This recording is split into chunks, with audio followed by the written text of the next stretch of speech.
از دو طایفه من فرار میکنم. یکی زنایی که ما با کلاسیم، ما با فرهنگیم و کار میکنن.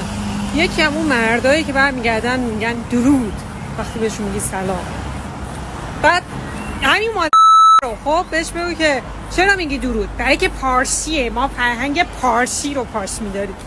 بعد بگو آها، بعد تو هیچی عربی رو قبول نداری دیگه، چیزای دیگه نه، پس اگه میشه مثلا ارث تو با خواهرت تقسیم کن مساوی بده.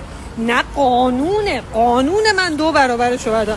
نه همچون قانونی هم نیست. تو میتونی مثلا قانون مال وقتی که شما توافق نداشته باشین قانون وارد میشه. شما اگه توافق کنی اوکی. نه دیگه ببین نمیشه. ببین تا هر جا که منفعتش باشه و بخواد اداشو دراره میاد جلو. جایی که منفعتش نباشه دیگه قانونه دیگه. او درودم برای همون کارهای دیگه.